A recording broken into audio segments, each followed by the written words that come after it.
From the launch of Diablo 4 Season 3, I was personally interested in checking out this Gauntlet or Leaderboard event that was going to be making its way into Diablo 4. And unfortunately, like many of us, we had to wait and wait and wait. And now on March 5th, from this latest campfire chat, we finally found out that this is the delivery date, March 5th, for this content. And I'm excited for it. I want to give it a shot. Genuinely, I'm glad to finally make a video. It's been a couple days, but there's something here I really want to discuss. I do think that the Gauntlet's going to be a nice tactical adventure for many players. Me up against you, Sorcs against Sorcs, Barbs against Barbs, Druids against Druids. Trying to find out what the best build is to acquire the best score in 8 minutes in this Gauntlet event. I like that a lot. What makes it even more interesting is a guy like me, I don't like just playing solo. I like playing with community members, right? So we'll be live on Twitch, hanging out, doing our thing, and I like to get involved and like run with multiple people to get through the content.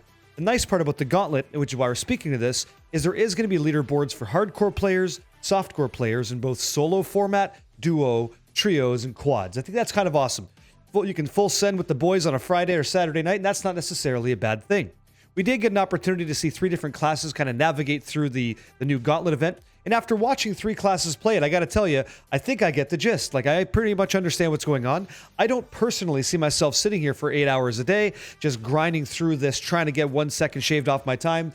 But I bet you there's people out there that will. These try-hard, savage sweats are going to go through this content and absolutely murder maul and eviscerate anything that they can to get the absolute highest score. And my hat's off to you. I hope you have a good time doing that. But I hope this Gauntlet event or leaderboard conversation is just the genesis of this concept in Diablo 4. Diablo 4's skeletal structure for what the game can be is pretty expansive, man. You can do quite a bit. And I hope that this is just the beginning. It is basically challenge rifts from Diablo 3 reskin in the Diablo 4 engine. And that's not a bad thing if this is the start. I expect to get more out of it. Like, what if you got something like a cosmetic skin for ranking in the top 100, top 10, number 1? That way, when you're standing around in Kyovashad looking really nice with your thumb up your ass, people can go, hey, I know that guy did something great, or that chick did something fantastic. And we all can appreciate that, right? That'd be kind of cool.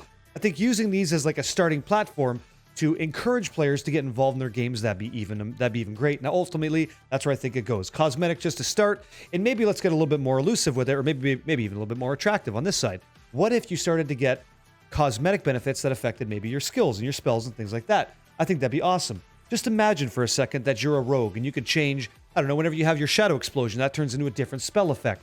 Or what if you're on a sorceress and you cast your hydras and the hydras look a little bit different? That'd be awesome. We're talking about Blizzard. They have an amazing art team that's just carrying the franchise right now. It's fantastic. I'd love to see more of that. Let's get into the actual juicy bits of the Gauntlet and Leaderboard and the actual game coming up in patch 1.3.3. So snapshotting, it's a big negative, and I'm glad to see that they listen to community feedback. Snapshotting is going to be taken out of Diablo 4 as of March 5th. And also, and this is anything that we were reported on, right? Anything that got reported on for snapshotting, that's going to be making its way out. I'm a big fan of that. I don't want snapshotting going into the Gauntlet, and neither did they, and neither did you. So thank you guys for speaking up.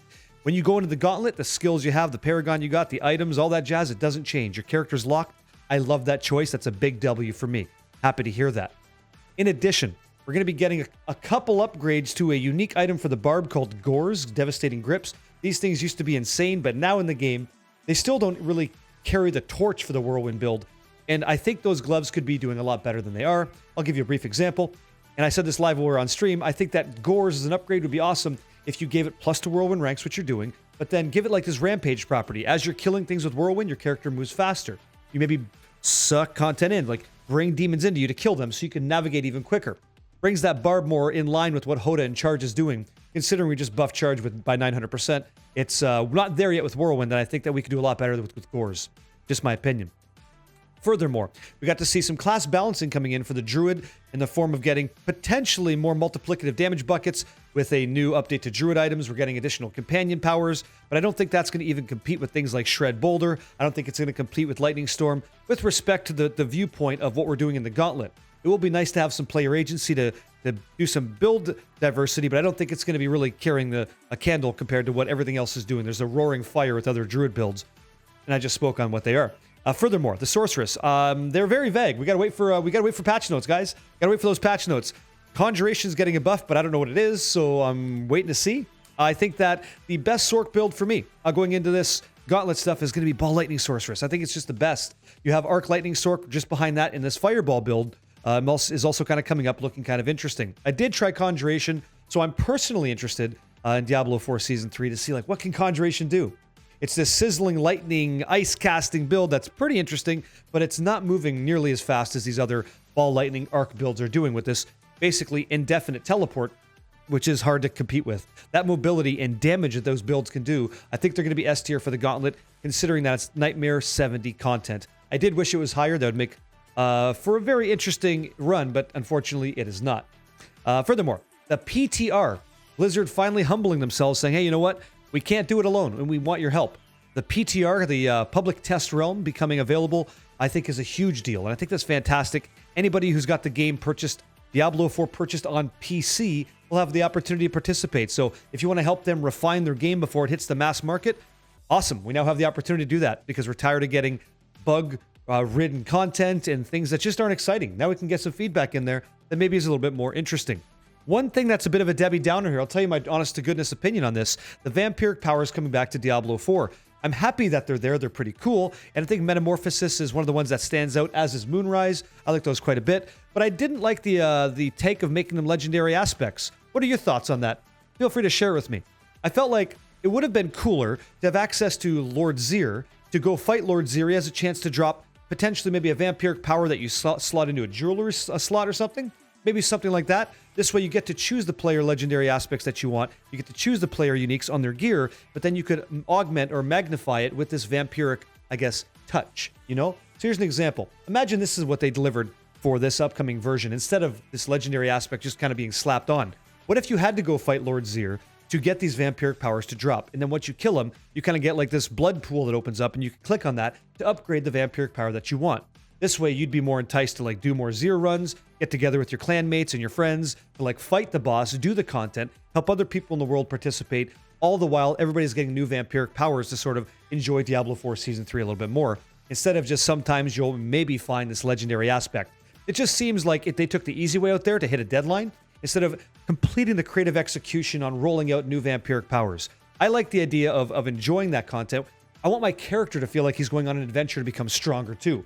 I feel like the release of making it just a legendary aspect isn't really that thing, unfortunately. Last but not least, there is going to be another beefy PTR stream that may answer some questions that we have, according to Joe P. and the boys.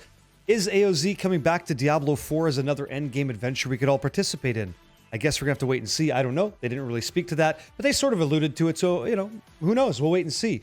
I want to give a final shout out. Congrats to Anacake Live and Macro Bio Boy. You guys did a great job. It was fun listening to you guys kind of commentate the entire event for us. Love that a lot. You got to say, guys, it was fun to watch. Can't wait to hear what you guys think about it. I'm not sure if this is enough to bring everybody back to the game of Diablo 4 in Season 3, but it's certainly cool in my view that there's more instead of less.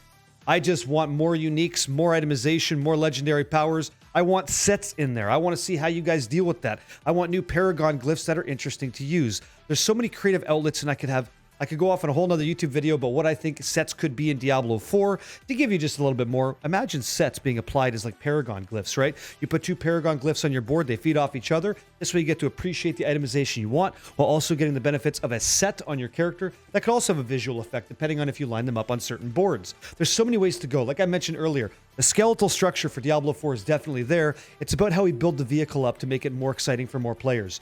I'm currently enjoying Diablo 2 Resurrected Season 6 on Softcore Hardcore.